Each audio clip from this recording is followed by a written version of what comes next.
Sometimes invisibility isn't a cloak. We don't choose to vanish. We just get good at dimming our light to keep everyone else's shining. The morning light streamed through the windows of a Seattle dental clinic, casting faint shadows across the polished reception area where Margot Eliza Bennett had worked for the past 14 years. At 41, she was the steady engine behind every smooth operation. The quiet hum in the background no one noticed until things went wrong. Her chestnut hair, streaked with early silver, was pinned neatly in a no-nonsense bun, and her blue-gray eyes locked on the monitor in front of her as she logged yet another successfully rescheduled appointment. Another small crisis solved. She ran her hands over her olive cardigan. Comfortable, reliable, forgettable.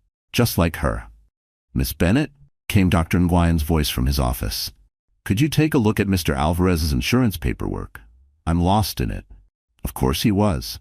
Everyone was, except Margot. She rose from her desk, the soles of her flats muffled on the carpet as she moved. A passing reflection in the glass partition caught her eye. A woman of 55% efficiency, 45% endurance, wrapped in denim and quiet dignity. She had perfected the skill of existing just enough to be useful, but never disruptive. Her phone buzzed in her pocket. A message from Caleb, her husband of 18 years, whose texts had become as rare as his evenings at home. She ignored it, just as he had ignored their anniversary dinner the week before. "I'll be right there, Dr. Nguyen," she called out, her voice warm, reassuring. The same voice she used when their two kids, Micah and Rosie, asked why Dad hadn't made it to dinner again. That night on the drive home, she couldn't ignore the signs any longer. Caleb's car sat in the driveway, strange for a Wednesday. Usually, he worked late at his software firm, always blaming client deadlines and strategy calls. But not tonight. She found him upstairs, hunched over an open suitcase. At 42, his tall frame was still trim, his sandy brown hair annoyingly perfect. Even now, the scent of his cologne hung in the air, too strong, too fresh for someone who supposedly had just ended a workday. "Client emergency in San Francisco," he muttered, not meeting her eyes. His right hand smoothed his hair, his tell when he lied. "Back on Saturday." Margot stood quietly in the doorway, watching as he packed the burgundy tie she'd bought him last Christmas. The one he said was too nice for the office. "The company gala's Friday," she said softly. Caleb's hand froze for a beat. "Just internal folks this year. Budget stuff." He resumed his packing, brushing back his hair again. Another lie. "I see." And she did. She saw everything, the way he had been more careful with his grooming lately, the locked phone, the faint perfume that didn't belong to her lingering on his jackets. "The kids need help with their science fair projects this weekend," she added, her voice even. "They'll manage. Micah's 15, Rosie's 12. They're not babies." No, Margot thought, but they still needed a father who showed up. He zipped the suitcase shut with finality. Micah was 15 now and Rosie 12. "They don't need us hovering," Caleb said.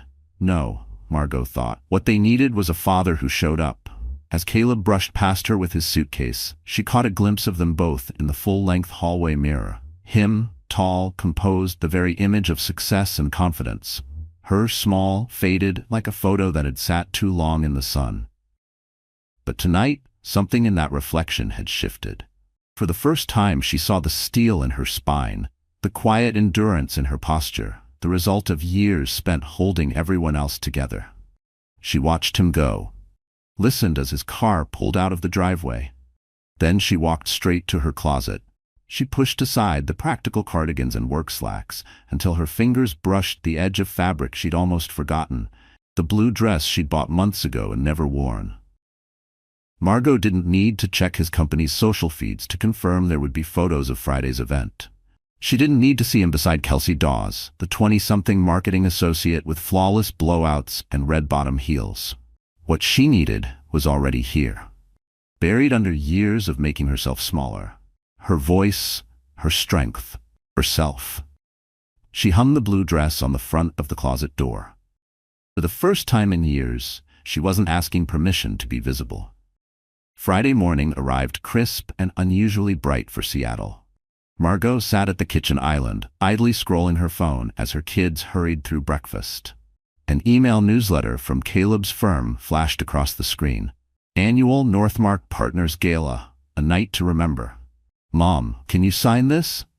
Micah slid a permission form toward her. At 15, he was already taller than she was. Caleb's frame, but her thoughtful eyes. "Science museum field trip?" she asked, reaching for a pen. "Yeah, Dad said he'd go with us," Micah muttered. Then his voice trailed off. Rosie, perched on a bar stool nearby, rolled her eyes. "But Dad's in San Francisco," she said, complete with air quotes. At 12, she had already developed a radar for lies. "We saw the company's Instagram," she added matter-of-factly. "They're posting about the gala tonight." Margot's hand froze mid-signature. Of course they knew. In this age, secrets had the shelf life of a ripe peach. "I'll chaperone," she said calmly, adding her signature with a flourish that surprised even her. "And tonight, I have plans of my own." Both kids looked up, interest flickering past their usual teenage detachment. They weren't used to their mother doing anything that wasn't centered around their needs or someone else's schedule. After the school drop-off, Margot headed straight for Westlake Avenue, where the upscale salon she'd passed for years finally pulled her in like gravity. Through the wide glass windows, she watched women step out transformed, not into new people, but sharper, freer versions of themselves. "I'd like a haircut," she told the stylist, a calm woman with soft eyes and steady hands. "Something different, something that feels like me." As strands of her chestnut hair fell to the floor, so too did pieces of the uncertainty she'd carried for far too long. Hair fell softly to the floor, carrying with it years of second-guessing and quiet self-doubt. Margot thought briefly of Kelsey Dawes, young, driven Kelsey, who probably believed she had just secured something of value in Caleb. But all Kelsey was really getting was a man who smoothed his hair when he lied and vanished when life got hard. The stylist turned Margot's chair to face the mirror. Her breath caught. The modern bob framed her face just right, emphasizing her cheekbones, drawing out the clarity in her steely blue eyes. She looked awake. But even as she studied her reflection, a flicker of uncertainty passed through her. What if Rosie and Micah didn't recognize her? Didn't like this version? What if this change didn't feel like power tomorrow, but like loss? The doubt was brief, but real. She gripped the chair's armrest lightly, then exhaled. This was still her, just clearer, louder, finally seen. Not just physically awake, but inwardly alert, present in a way she hadn't felt in years. The face looking back wasn't unfamiliar, but it was sharper, clearer. It held something she hadn't seen in a long time: intention. This wasn't the face of someone bracing herself for disappointment. This was a woman stepping into her own space, on her own terms. Back home, Margot stepped into her bedroom and pulled open her closet doors. The blue dress still hung there, bold and quiet. It wasn't flashy or desperate, just undeniable. It was exactly who she needed to be tonight. Her phone buzzed. A message from Caleb lit up the screen. "Going great in SF. Big deal closing. Don't wait up." She didn't reply. She deleted it and opened her laptop instead. A quick search gave her all the details she needed. Northmark Partners Annual Gala, 8 p.m., Harborview Ballroom at the Langford Hotel. As evening neared, Margot took her time. She applied her makeup carefully, not to conceal anything, but to define the woman staring back at her in the mirror. The dress skimmed her silhouette without clinging, the color deep and cool against her skin. Her new haircut moved freely, and the glints of silver in her hair didn't age her. They armored her. Each stroke of eyeliner, each sweep of blush felt like ceremony, an act of reclamation. She wasn't preparing for battle. She was preparing to be seen. There was nothing to fight, only something to assert. Her right to be exactly who she was, without apology. "Mom?" Rosie appeared in the doorway, eyes wide. "You look different." "Good different or bad different?" Margot asked as she clasped a delicate silver necklace. "Strong different," Rosie said. The quiet awe in her voice made Margot pause. Her daughter looked at her as if seeing her for the first time. "I'll be home late," Margot said, picking up her clutch. "Mrs. Raines next door will check on you too?" "Are you going to Dad's thing?" Micah asked, stepping in behind his sister. His tone aimed for casual but missed. "I'm going somewhere," Margot replied truthfully. "Somewhere I wasn't invited." Sometimes those are the places we need to show up the most. She hugged them both, breathing in the familiar scent of teenage shampoo and dreams, and walked out. Her heels clicked firmly against the concrete driveway. The night air carried a cool bite, the first signal of Seattle's slow march into fall. But Margot didn't feel cold. For the first time in years, she felt warm, with the heat of clarity, purpose, and something close to fury, but steadier. She wasn't going to the Langford to confront anyone. She wasn't chasing answers. She was going to remind them and herself that she didn't need permission to exist fully in the world. As she drove through the city's twinkling streets, hands steady on the wheel, Margot thought of all the times she had shrunk herself to make space for Caleb's ambition. Not tonight. She was going to do something different tonight. She was going to take up space. The Langford Hotel glowed like a gem in the Seattle night. Margot handed her keys to the valet, ignoring his mildly puzzled look, clearly wondering if she belonged at an event like this. The grand entrance rose before her, awash in golden light pouring through revolving doors that had welcomed decades of Seattle's corporate elite. Inside, the ballroom thrummed with the specific tension of professional success, the clinking of champagne flutes, the strategic mingling disguised as casual banter, the quiet symphony of power dressed in silk and smiles. Classical music floated from a string quartet tucked into a corner, but underneath it pulsed a deeper current, secrets and status. Margot stood in the doorway for a moment, letting her eyes adjust to the soft glow of crystal chandeliers. Her presence caused a ripple, at first barely noticeable, then unmistakable. Conversations faltered, heads turned. The marketing team from Floor 8 stared, expressions shifting from curiosity to surprise to something bordering reverence. And then, Caleb. She spotted him instantly. He stood by the bar, leaning toward Kelsey Dawes, who wore a striking red dress and a rehearsed expression of wide-eyed interest. Caleb's hand rested lightly on her lower back. It was a familiar gesture. Margot knew it from years ago, when that same touch had once held promises instead of pretense. Caleb noticed her. His hand dropped instantly, like he'd touched something hot. His entire posture changed, shoulders straightening, complexion draining, despite his ever-present tan. Kelsey followed his gaze, her glossy lips parting in a small, stiff gasp. But Margot didn't walk toward them. Instead, she made her way calmly to the bar. "White wine, please," she said to the bartender, her voice calm but audible enough for the nearby crowd. "Something crisp." "Mrs. Bennett?" a woman's voice said warmly. "I'm Evelyn Parker, head of operations." The woman, probably in her mid-50s, radiated a confidence born from decades of proving herself. "I don't believe we've met," Evelyn continued, "but I've heard your name through the Pacific Med Real Estate Group." Margot accepted her wine and the conversation with ease. "Yes, the Hawthorne portfolio. It was a complex one," she said. "Handled masterfully, from what I've been told," Evelyn replied, her eyes bright with genuine interest. "Would you join me? I'd love to hear your perspective on long-term care properties."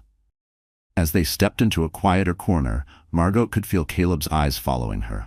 She could picture him smoothing back his hair, hesitating. She could sense Kelsey's nerves, a crack beginning to form in her polished facade, her confidence sagging like her designer dress in July humidity. But for the first time in years, Margot didn't care what Caleb did. She was fully immersed in a conversation about property growth, zoning ordinances, and market trends with someone who actually valued her input. When the quartet began playing The Way You Look Tonight, Margot excused herself with grace and walked, alone, toward the dance floor. The whispers built around her, a woman dancing alone at a corporate gala. But Margot moved with the kind of quiet certainty that comes when a person finally stops asking for permission to exist. Her blue dress caught the overhead lights, making her appear almost luminous. She closed her eyes, letting the music carry her. A single song, a single moment of serenity in the middle of a buzzing room. When she opened them again, she noticed other women watching, some with envy, others with something closer to recognition in their gaze.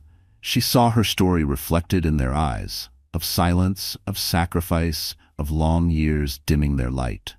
Later, as she wrapped her evening, Evelyn Parker approached her once more. "That was some entrance," she said quietly, "and an even better exit." Margot smiled as she took her coat from the attendant. "Sometimes," she said, "just showing up is the statement." "There's a vacancy opening on our executive team," Evelyn added, almost offhand. "Senior operations manager. We're looking for someone who understands both the numbers and the people, someone who can see the full landscape." She slipped a business card into Margot's hand. "Think about it." As Margot walked toward the exit, she passed near where Caleb and Kelsey still stood. The scent of his cologne drifted over, familiar but now tinged with something foreign. Caleb stepped forward, mouth parting to speak. Margot kept walking. Her heels clicked against the polished marble. Each step, a punctuation mark. She was done writing that chapter. Outside, the October air had cooled, but she felt steady and warm. She had arrived at the Langford Hotel as Caleb Bennett's invisible wife. She was leaving as Margot Eliza Bennett, a woman who had just remembered how to burn bright again. Saturday morning arrived with soft rain tapping the windows of the Bennett home. Margot sat at the kitchen counter, still in her robe, fingers wrapped around a steaming mug of coffee. The blue dress hung in the laundry room, proof that last night hadn't been a dream. The house felt different, not empty. Open, quiet in a new way, a kind of space waiting to be claimed. Her phone had been buzzing since dawn, missed calls from Caleb, unread texts, an email from Evelyn Parker about the executive position. But Margot just sat, letting the warmth of the coffee settle in her hands and the rain erase what was left of her old self. "Mom?" Micah shuffled into the kitchen, his hair tousled from sleep. "You okay?" She looked at her son, really looked. He had Caleb's height, but her calm awareness. He always seemed to feel what others didn't say. "I'm different," she said simply. "And yes, I'm okay." Rosie appeared next, already dressed, even though it was early. She went straight to the pantry. "I'm making breakfast," she declared. Her tone left no room for debate. Rosie measured pancake mix, while Micah set the table without being asked. Margot stood in the middle of it all, noticing things. Really noticing. The doorbell rang. Everyone paused. "I'll get it," she said, rising. She already knew who it would be. The soft thud of her slippers on the hardwood echoed down the hall as Margot made her way to the front door. Caleb stood on the porch, rain soaking into his expensive coat. His usually perfect hair wasn't styled, it was unsettled, messy, the result of real stress, caused by her. "Margot," he said, voice hoarse. "Can we talk?" She looked at him. This man she had shared 18 years with, this man who now felt like a stranger. "The kids are making breakfast," she said simply. "I've been calling. I know." Her hand rested on the edge of the door. She didn't open it wider. She didn't close it either. "I'm not interested in your explanations," she said evenly. "They're just more stories, Caleb. Things you say to make yourself feel okay about what you've done. It's not what you think. Isn't it?" Her tone stayed steady, but her fingers gripped the door tighter. "You're going to tell me Kelsey means nothing, that it was a mistake, that you love your family." She shook her head once. "The truth is, you love the idea of us. The doting wife, the admiring kids, the house that looks good in pictures. We're props, Caleb. In the version of your life you like to show people." "That's not fair," he said, but even as he protested, his right hand moved to smooth his hair. From inside, she heard the faint sound of the kitchen radio switching on, Rosie's quiet way of giving them privacy. The smell of coffee and pancakes drifted through the hallway, grounding warm, real, against the wet chaos outside. "I'm going back in," Margot said. "The kids are waiting. If you want to join us for breakfast, you can. But only if you're ready to be real. Not Caleb Bennett, the polished guy from the office, but their father, who has some work to do." He hesitated, his hand halfway to his head again, then dropped it. I'll call later." Margot watched him walk back to his car, his shoulders hunched against the drizzle. She didn't feel triumphant. There was no thrill in seeing him uncomfortable, just a quiet, solid certainty that she had done the right thing. Back in the kitchen, Rosie was flipping pancakes, perfectly golden, while Micah laid out bowls of fresh fruit with quiet precision. "Dad?" Rosie asked, eyes still on the pan. "He had to go," Margot answered, taking a sip of her coffee. "But we're here," Micah said, dropping extra blueberries on Rosie's plate, her favorite. "What are we doing today?" he asked. Margot glanced around the kitchen. The pale green walls had faded. She'd never liked them, but Caleb had. The heavy curtains, chosen to match furniture they no longer even owned, blocked more light than they let in. "I think," she began slowly, "we're going to start with this room. New paint, new curtains, something that feels like us." "Can I pick the color?" Rosie asked, sliding a stack of pancakes onto a plate. "We'll all pick," Margot said with a small smile. Together, they sat down at the kitchen table. Rain tapped softly against the windows, creating a gentle cocoon around their small family. Margot listened to her children talk and laugh. Their ease, their presence, and their quiet relief in her strength. Later, as she cleared the plates, Margot caught herself humming, not a sad tune, not a romantic one, just something light, unformed, a new melody for a new life. The home office had always been her someday room. Boxes lined the walls, years' worth of papers labeled with dates and vague intentions, review later, insurance, taxes, kids' drawings, articles to read. They'd gathered dust while life rushed forward. On Monday morning, after dropping Micah and Rosie off at school, Margot called in sick, for the first time in 12 years. She stood at the doorway of that long-ignored room, a bundle of garbage bags in one hand, a stack of empty filing bins from the hardware store in the other. "Time to stop waiting," she muttered, tying her hair back before stepping inside. 10 minutes in, she had to sit down. The air in the room felt thick with memory. Her hands trembled slightly as she reached into the first box, not because of the dust, but because of what it meant, touching pieces of a life she'd stopped tending. She wiped at her eyes once, quickly, then again. No sobs, no dramatic collapse, just quiet overwhelm. The first box she pulled open was filled with old credit card statements from 2019. She remembered saving them to track expenses, trying to make sense of where all their money was going. But now, looking at the yellowing receipts, the pattern was obvious. Dinner charges from business meetings that weren't. Hotel stays in cities Caleb swore he never traveled to. Jewelry bills for pieces that never landed in her collection. She fed them into the shredder without hesitation. Each slip of paper felt like a weight lifted, like removing someone else's fingerprints from her life. She didn't feel sorrow or anger anymore. She just felt done. Finished with making excuses for what never fit. Her phone buzzed. Evelyn Parker's name flashed on the screen. Margot took a breath and answered. "I hope this isn't too early," Evelyn said, her tone as warm as ever. "I wanted to speak with you about the senior operations manager role before we post it publicly." Margot glanced around the cluttered room, her jaw set. "Actually," she said, "your timing's perfect. Can you meet for lunch? The Westridge Grill noon?" They agreed, and with a surge of energy, Margot went back to work. The next box held Micah's elementary report cards. She picked a few special ones to keep and photographed the rest. Rosie's artwork followed.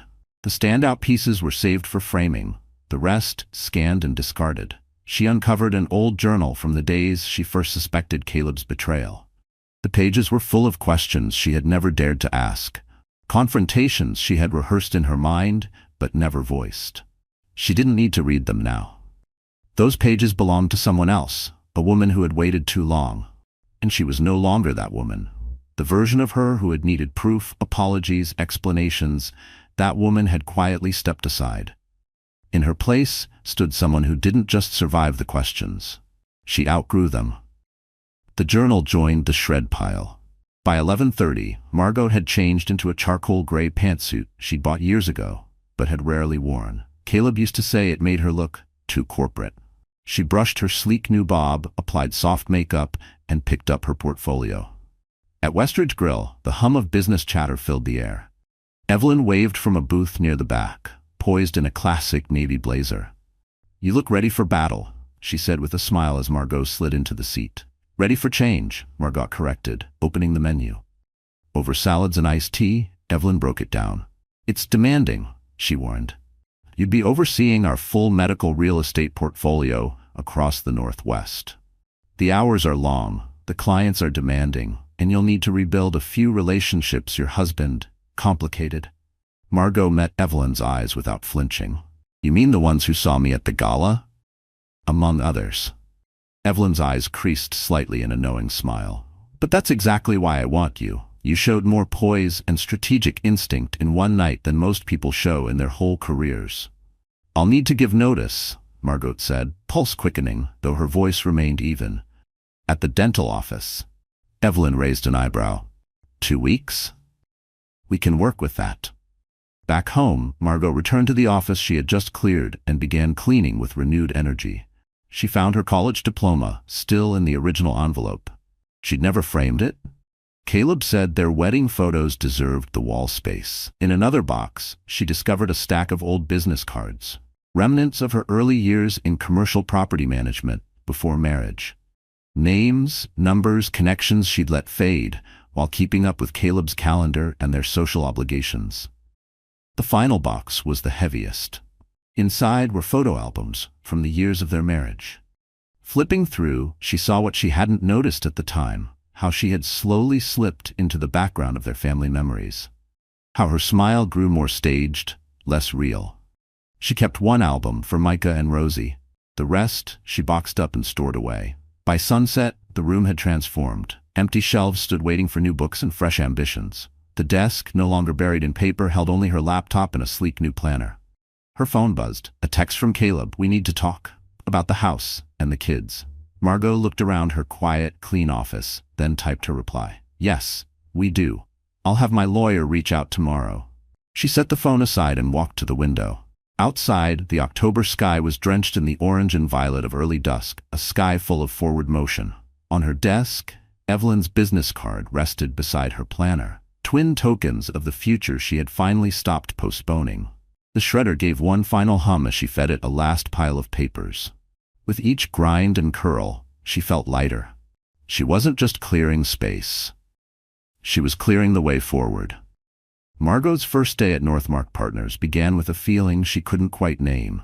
As she walked through the building's sleek glass lobby, carrying a new leather briefcase that had replaced her battered canvas tote, she could sense it. Eyes followed. Conversations paused. She wasn't Caleb Bennett's soft-spoken wife anymore. She was the woman in the blue dress. The one who had quietly unraveled a polished illusion. Her office was on the 15th floor, facing east. Sunlight poured through floor-to-ceiling windows, bouncing off crisp white walls and clean metal trim. Evelyn had seen to every detail. A modern desk, an ergonomic chair, a top-tier computer setup. And on the desk beside her keyboard stood a single silver photo frame, with a note tucked inside for new memories. "LP, Mrs. Bennett?" The young man appeared in the doorway, holding a tablet. "I'm Daniel Fisher, your assistant. Miss Parker asked me to brief you on your schedule." "Please, call me Margot," she said, gesturing to the chair across from her desk. She noticed the shift instantly. His shoulders eased, his posture relaxed. Her tone still carried warmth, even in this polished new world. The morning blurred into a carousel of meetings and introductions. Margot absorbed every name, every face, every project detail with the same quiet efficiency that once kept a dental practice running. Only here, her skills were seen, appreciated, valued. It felt strange at first to be noticed not for who she'd been tethered to, but for what she actually brought to the table. She wasn't just surviving in this environment, she was beginning to belong. During lunch, whispers floated from the break room. "Can you believe she's working here now? I heard Caleb is living with the marketing assistant. Did you see her at the gala? That dress?" Margot poured herself a cup of coffee, stirred in a splash of cream, then turned slowly to the group. "The coffee's fresh," she said lightly, "and I prefer direct questions over background commentary." The room stilled. Then a young woman, barely older than Rosie, stepped forward. "How do you do it?" she asked. "Act so normal." Margot considered the question. "By remembering that other people's actions don't define my value." She didn't say it to sound composed or clever. She said it because it was the only truth that had kept her moving. Because once she stopped letting other people shrink her, she discovered she was never small to begin with. Back at her desk, she lost herself in the firm's sprawling healthcare real estate portfolio. It was intricate and messy, but energizing. She'd pored over leases, analyzed property data, highlighted gaps others had overlooked. By mid-afternoon, she was deep into contracts, tracking what had slipped past previous managers. At 3, her phone buzzed. A text from Mrs. Raines, her neighbor. "Saw Caleb moving boxes into a downtown apartment. Thought you should know? Want me to bring over my lasagna?" The old Margot might have smiled politely and said no, kept up the image. But instead she typed, "Lasagna sounds perfect. The kids would love to see you." A second text followed immediately. "Bringing wine too. Girls need to stick together." Margot smiled at the screen, realizing how much she appreciated these small acts of loyalty. The kind of simple, steady support she had once mistaken as unnecessary, and now recognized as essential. By 5:30, Margot had already completed her first major task, flagging 3 underperforming properties and drafting a preliminary turnaround strategy for each. She was packing up when Evelyn appeared at the door. "How was day 1?" she asked. "Productive," Margot said, handing her a folder. "These 3 need urgent attention." Evelyn skimmed it, her brows arched in surprise. "This is excellent. But why are you targeting Lincoln Heights Medical Center first?" Margot didn't hesitate. "Because that's where Kelsey failed." Evelyn looked up, intrigued. "She mishandled their lease renewal last quarter," Margot continued. "It's in the file. They're already exploring options with our competitors. You think you can turn it around?" "I think I understand something Kelsey didn't." Margot closed her briefcase. "In healthcare, trust is everything." "Clients need stability, not flash," Evelyn said. "They want someone who's in it for the long haul, who remembers their concerns and solves problems before they become crises." Her smile held something deeper, like someone who'd spent years working with people who never looked twice at women who ran things quietly. Margot nodded. She understood, deeply. The elevator ride to the lobby was less tense than the morning's ascent. Several coworkers nodded at her in passing. One even mentioned her sharp questions during the department meeting. Outside, the October sun was dipping lower in the sky as Margot walked to her car, heels clicking with purpose across the pavement. She passed Caleb's reserved parking spot, now empty, and didn't spare it a glance. There had been a time when passing that spot would have stung, reminded her of how many things once belonged to him, including space and silence. But now, it was just an empty square of asphalt. And she no longer felt the need to fill it. At home, Micah and Rosie were setting the table while Mrs. Raines checked on the lasagna. The house smelled like garlic and kindness. "Tough day?" Mrs. Raines asked, pulling the dish from the oven. "Different day," Margot replied, slipping off her blazer and rolling up her sleeves. "But I'm done with easy." Easy had cost her too much, years spent cushioning egos, filtering her voice, absorbing blame that wasn't hers. Now she wanted real, even if it was complicated, especially if it was complicated. Through the kitchen window, she saw a few curious neighbors peeking as they passed, feigning indifference. Let them look, she thought. Let them see what rebuilding looked like. A family adapting, friends standing in, a woman becoming visible again. But even as she smiled and served lasagna, a quiet knot formed beneath her ribs. She was doing well, by all appearances. But there was a part of her still measuring every move, every glance, every comment in the office. What if her next step wasn't as sure? What if this calm was just the eye of the storm? She swallowed it down, focusing on what was in front of her. Dinner, warmth, her kids' laughter. One moment at a time. 3 weeks into her new role at Northmark Partners, Margot sat in a conference room surrounded by reports and client files. The Lincoln Heights Medical Center meeting was tomorrow. She'd spent days preparing. "Mrs. Bennett?" Daniel peeked his head in. "You should know. Mr. Bennett and Ms. Dawes are both listed for tomorrow's meeting." Margot didn't pause. Her pen kept moving across the page. "Thank you, Daniel. Please make sure there are enough copies of the proposal for everyone." Only after he left did she allow herself a breath. Of course Caleb would be there. Technically, he was still lead on the account. And Kelsey? She'd show up to save face after mishandling the lease renewal. They weren't threats anymore. They were just variables in a system she already understood. Her phone buzzed with a message from Caleb. "We should go over the agenda tonight." "Dinner?" She replied without hesitation. "No need. I'm prepared." That evening, as she helped Rosie with biology homework, another message came in. "This is my account. Don't make it personal." Across the room, Micah looked up from his calculus textbook, catching her slight frown. "Dad?" he asked. "Work?" Margot said truthfully. They had agreed, no more polite lies in this house. "Is he trying to ruin your new job?" Rosie asked, her brow furrowing. "No," Margot said firmly. "He's trying to protect his turf." She met their eyes. "There's a difference." She set her phone down. "Now," she said, smiling at Rosie, "tell me more about mitochondria."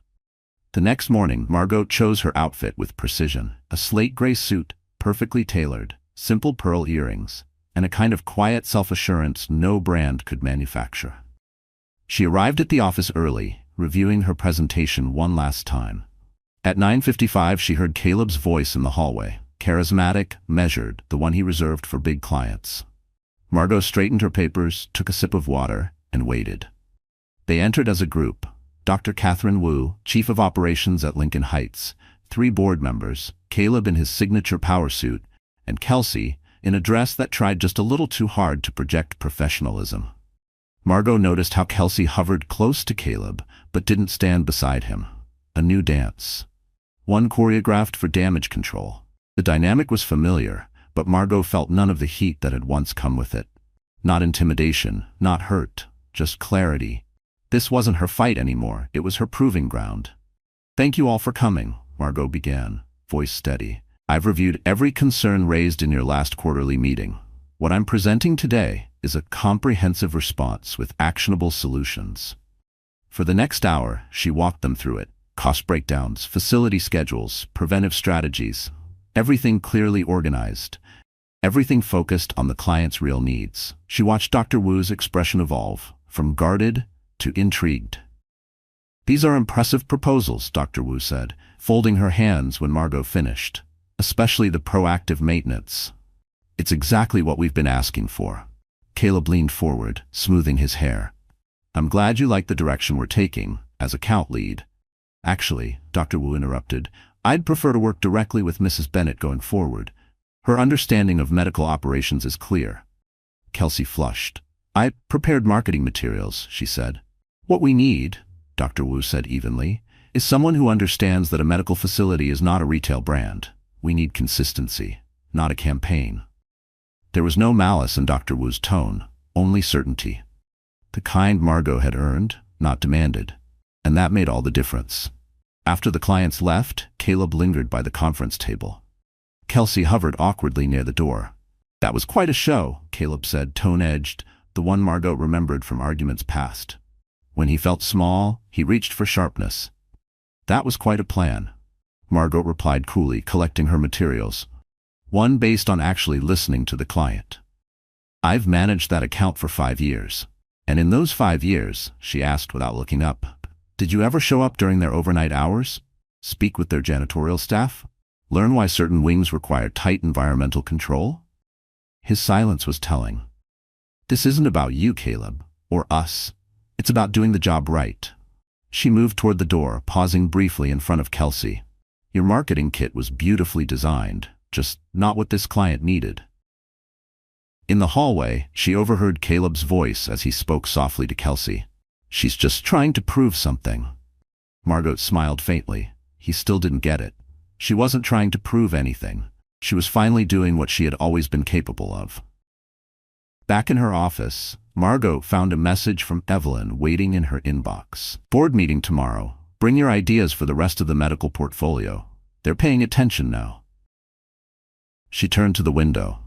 The Seattle skyline shimmered beneath the autumn sun, glass and steel, reflecting light and shadow in sharp contrast. Somewhere in one of those towers, Caleb and Kelsey were probably talking about her, trying to strategize their next move. But Margot's mind had already moved forward. She was thinking about the meeting, about the underperforming sites that still needed a plan, about all the work she had spent a lifetime preparing to do, without realizing it. She opened her laptop and began to type. November in Seattle painted the city in dusky gold and deep crimson.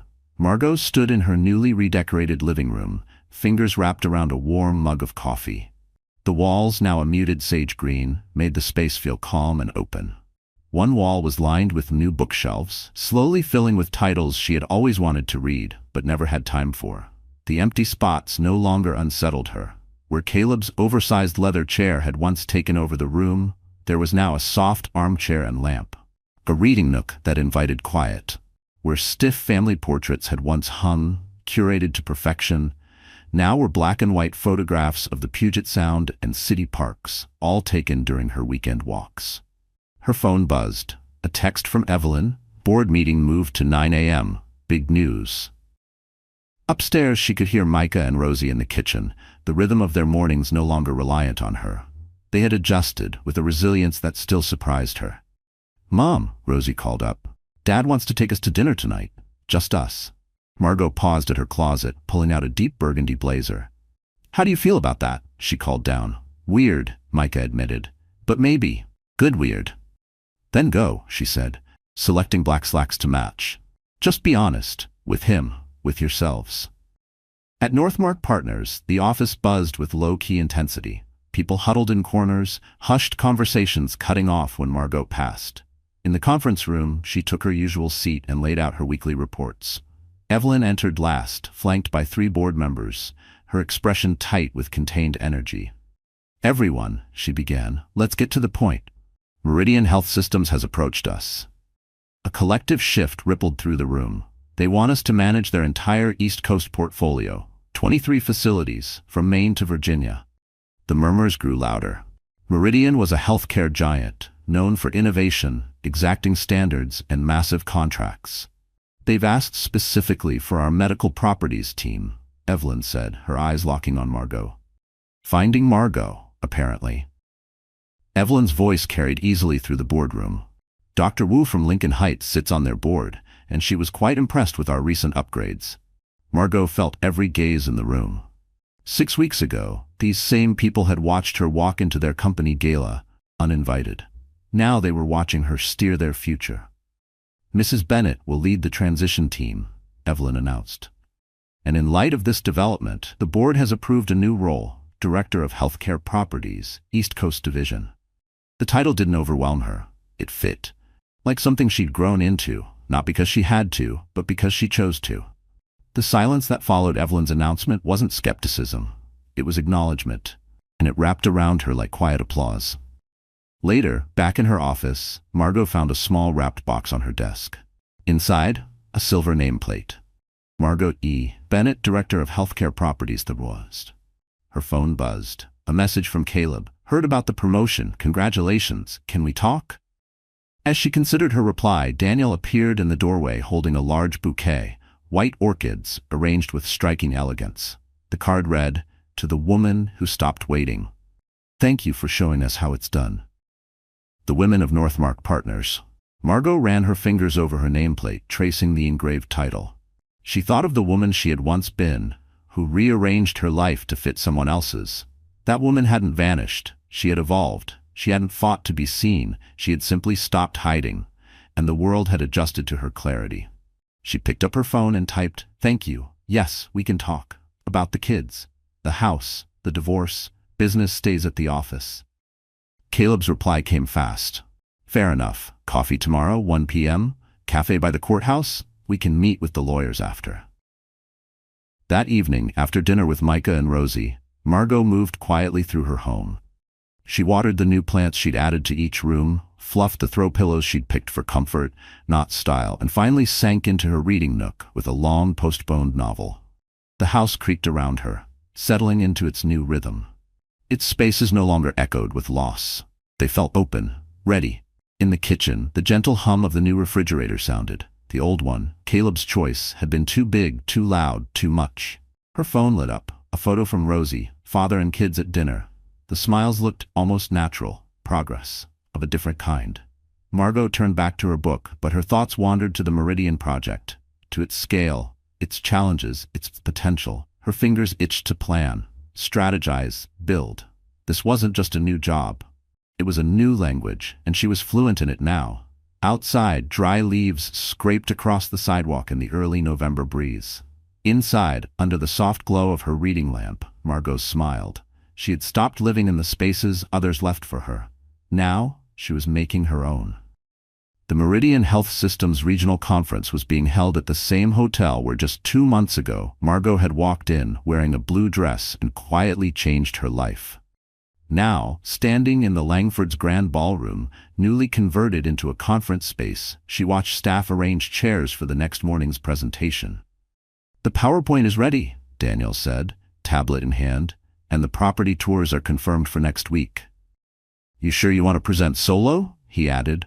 "The other directors are all bringing their full teams." Margot adjusted one chair just slightly to line up with the others. "Perfect," she said. "Sometimes less is more, Daniel," Margot said, smiling faintly. "I learned that the hard way." Back in her office, she found an unexpected visitor. Kelsey Dawes stood hesitantly in the doorway, visibly uneasy. "Can I help you?" Margot asked, voice neutral, gesturing toward a chair. Kelsey stepped in but didn't sit. "I'm leaving the company. I'm moving to Chicago," she said, her hands twisted together. "Caleb and I? It's over." Margot continued reviewing her presentation notes, letting the silence stretch. Finally, she looked up. "Why are you telling me this?" "Because," Kelsey struggled, words heavy, "you could have been awful to me. You could have trashed my career or at least spread rumors. But instead," she continued, voice cracking, "you just did your job, better than anyone, and it made me realize how small I've been living." Margot set her pen down. "My success was never about you or him." She didn't say it with malice, just certainty. The kind that came from rebuilding her life piece by piece, not for revenge, not to outshine, but to reclaim something she never should have had to give up in the first place, herself. As the door closed behind Kelsey, Margot exhaled, but it didn't come easily. Her hands, now idle, felt strangely cold. For a brief moment, a voice she hadn't heard in months crept back in. "Are you sure you belong here?" She stood up quickly and crossed to the window, needing distance from the whisper. The view didn't calm her, but it anchored her. It reminded her that self-doubt didn't vanish. It just got quieter the more she kept showing up. After Kelsey left, Margot stood by the window and watched the early December darkness roll in across Seattle. Her phone buzzed. A text from Micah. "Break a leg tomorrow, Mom. Rosie says, knock 'em dead, but don't actually kill anyone." Margot smiled, typing back. "No promises. Dinner's in the fridge. Love you both." That evening, she stayed late, practicing her presentation one final time. The cleaning crew worked around her, accustomed by now to her presence after hours. In the stillness of the office, her voice grew stronger, clearer. Each repetition wasn't just about rehearsing words, it was about owning them. For the first time, she felt the weight of leadership settle on her shoulders without crushing her. It fit, like truth. The next morning dawned crisp and cold. Margot dressed deliberately, a charcoal suit, classic and tailored, minimal jewelry, and yes, comfortable shoes. She'd learned confidence moved better without blisters. The Langford's grand ballroom filled quickly. Healthcare execs, real estate professionals, and board members from both companies took their seats. From the back row, Evelyn offered a discreet thumbs up. As Margot stepped to the podium, she saw Caleb slip in. He looked thinner, his once perfect hair a bit off. Their eyes met briefly. Then she turned toward the crowd. "Good morning," she began, voice steady. "We're here today because healthcare is evolving, and the spaces where that care happens must evolve too." For the next hour, she laid out her vision, not just about managing properties, but designing environments that heal. She shared what she'd learned from her years in dental offices, late-night walkthroughs of facilities, and real data that showed why her model worked. "The Lincoln Heights renovation," she said in closing, "isn't just a success story. It's a blueprint. When we listen, truly listen to the people who use these spaces, when we value substance over show, we don't just manage buildings, we build futures." The applause was immediate and real. Dr. Wu, now Vice President of Operations at Meridian, was the first to stand. Questions followed, one after another, each more thoughtful than the last. Margot answered all of them with the calm certainty of someone who had done the work, someone who knew the ground, not just the theory. As the room began to clear, Caleb approached the podium. He looked older, uncertain in a way she'd never seen before. "That was," he began, then stopped. His hand moved reflexively toward his hair, then dropped. "You were always this capable, weren't you?" he asked quietly. "Even when I was too busy watching myself to see it." "Yes," Margot said. Simply, "The kids told me about your promotion and the Meridian project." His smile came slowly this time, genuine, but edged with something close to regret. "You deserve it, all of it."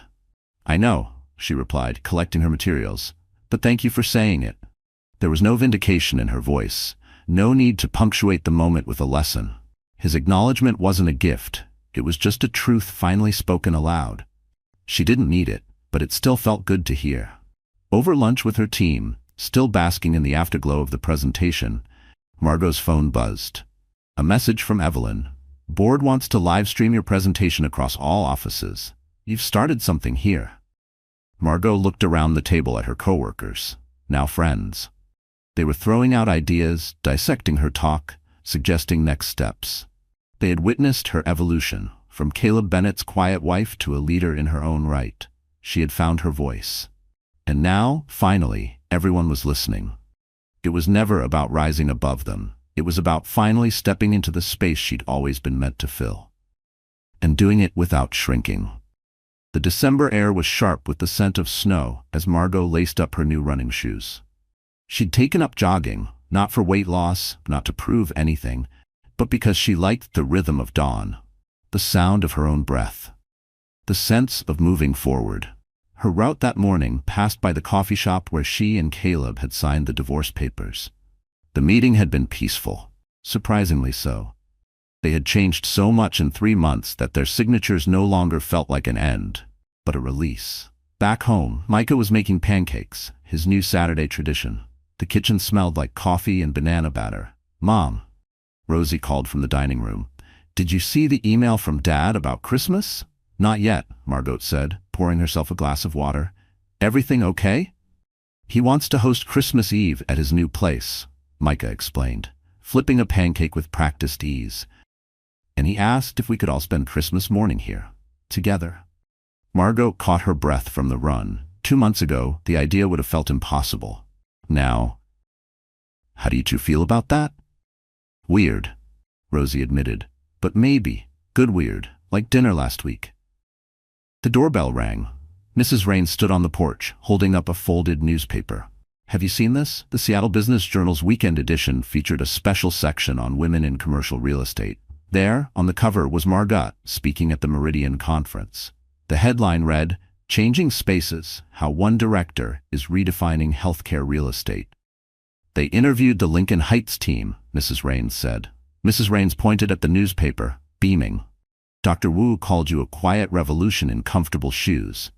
Margot laughed, stepping aside to let her neighbor in. As Mrs. Raines settled at the table, more neighbors began to trickle in, drawn by the smell of banana pancakes and the quiet warmth that this home now radiated. A space Margot had reclaimed, not as a display, but as a real place to belong. They came with stories and easy laughter, with questions about the article and questions about paint colors. There was no performance here, no curated perfection, just connection. That was what she'd built. Not a facade, but a foundation. Her phone buzzed with messages about the article. One from Evelyn stood out. "Next week's board meeting, we're discussing scaling your model nationwide. Ready to stop being quiet?" Margot smiled and typed back. "I was never really quiet. People just weren't listening." After breakfast, as her neighbors helped clean up, a new kind of normal that still felt a little surreal, Margot moved through her house. The sage-green walls now held updated family photos. Micah at a debate. Rosie mid-dance recital. Candid shots of them laughing. Nothing posed, nothing staged. Just real. In her office, the orchids from her team had bloomed again. Delicate but persistent. Her nameplate gleamed in the soft winter light, and above it, a single framed photograph, not of her face or her family, but of the blue dress, the one that started it all. Now framed like the moment of history it was. She looked at it sometimes not for what it represented, but for what it reminded her. Change doesn't have to be loud to be powerful. That dress hadn't been a declaration, it had simply been her stepping forward. Finally, Margot sat at her desk and opened Caleb's Christmas email. His words were measured, thoughtful. "The kids miss our old traditions. I miss who we tried to be. Maybe we can be something different, not married, but not enemies either. The kids deserve that. Maybe we do too." Margot thought back to the woman she'd been just 3 months earlier, standing in this very room, surrounded by boxes and years of postponed dreams. That woman had been afraid, of space, of silence, of not knowing. Now she knew better. Empty didn't mean ending. Empty meant room to grow. She began to type, "Christmas morning sounds nice. I'll make coffee. You bring those cinnamon rolls the kids love. We'll figure out the rest as we go."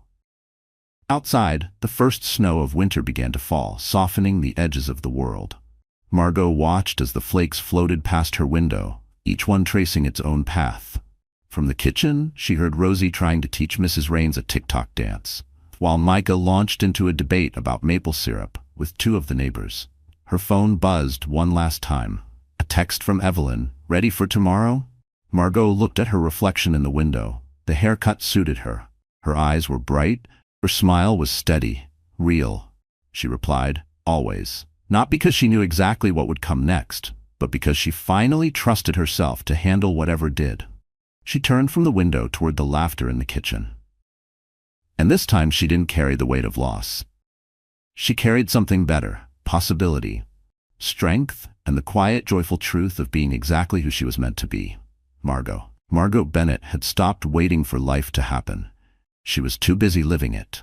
1 year later, spring in Seattle arrived like a quiet celebration. Cherry blossoms lined the avenues, their soft petals drifting in the wind like memories of what once was. Inside the newly renovated headquarters of Northmark Partners, the conference room hummed with quiet anticipation. Margot, now Senior Vice President of Healthcare Properties, stood before a group of rising professionals. It was the company's first leadership development program for women in real estate. I used to think strength meant being quiet, Margot told them, her calm voice cutting through the buzz. I thought if I just worked hard enough, someone would notice. But life isn't about being noticed, it's about choosing to be seen. Their faces, young, eager, uncertain, reminded her of who she once was. Not lost, just paused. Waiting for a sign, a nudge, a permission slip that never came. She wanted them to leave with more than advice. She wanted them to leave knowing they didn't need to shrink to fit. After the session, Evelyn, recently named CEO, joined her for their traditional coffee walk. The board approved your national expansion plan, Evelyn said casually. They want you to lead the West Coast launch. Margot smiled. Once, such news would have sent her spiraling, worried about who she might disappoint. Now she only felt excitement. I'll need to coordinate with the kids, she replied. Micah's starting college tours. Rosie has a dance showcase coming up. They passed the Langford Hotel, where a wedding party spilled onto the sidewalk. The bride wore blue, not white.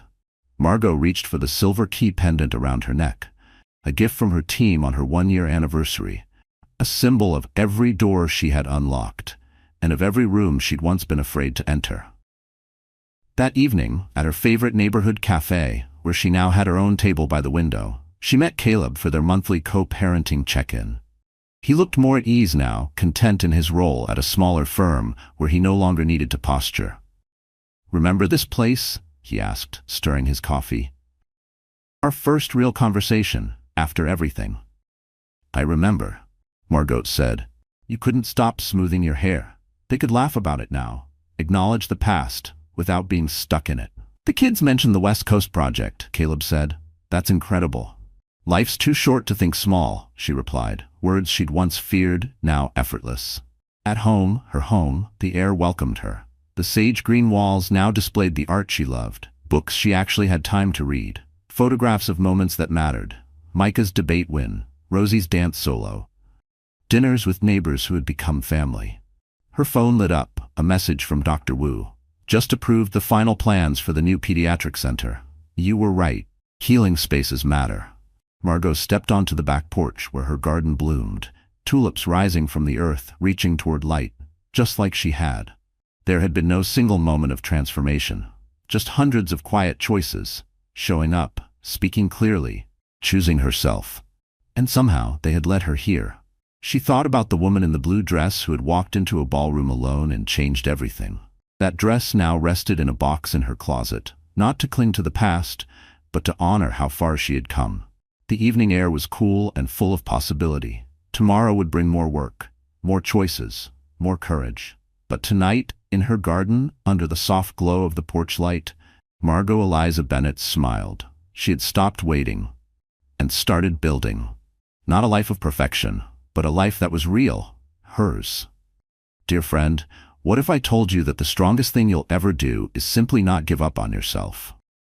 Margot's story reminds us that becoming isn't loud. It's often quiet, like choosing peace over proof, presence over performance. The Stoics believed that waste no more time arguing what a good man should be one. Margot chose to be, not wait, not wish, not wilt.